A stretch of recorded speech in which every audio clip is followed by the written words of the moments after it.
مور اور سانپ چونکہ پہلے جنت میں رہتے تھے، مور جتنا اب خوبصورت ہے جنت میں اس سے کئی گنا زیادہ خوبصورت تھا، اور مور کے پاؤں بھی بے حد خوبصورت تھے۔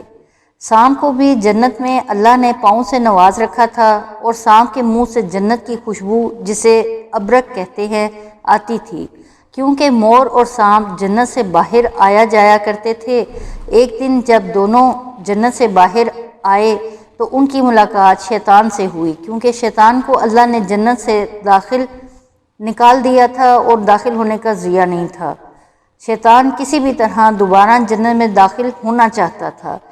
اس نے کہا کہ مجھے بھی اندر جنت میں لے چلو۔ مور نے کہا نہیں، ہمیں اللہ کا خوف ہے، ہم تمہیں اندر نہیں لے جا سکتے۔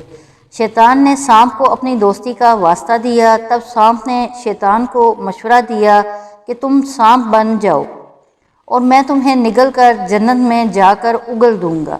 چنانچہ شیطان نے یہی کیا، وہ سانپ بن گیا اور میں نے اس کو نگل لیا اور جنت میں جا کر اگل دیا، اور یوں شیطان ایک بار پھر جنت میں داخل ہونے میں کامیاب ہو گیا۔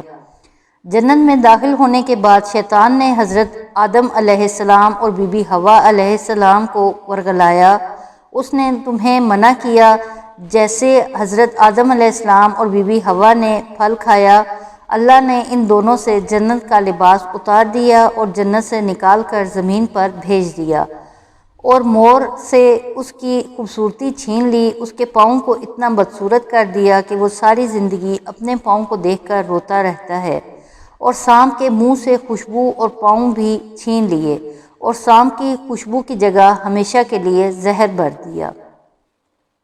ناظرین، ویڈیو دیکھنے کا شکریہ۔ اگر آپ نے چینل سبسکرائب نہیں کیا تو ابھی سبسکرائب کر لیں، گھنٹی کا بٹن بھی دبا دیں، ہمیں اپنی قیمتی آراء سے آگاہ کریں تاکہ ہم مزید اچھی ویڈیوز بنا سکیں۔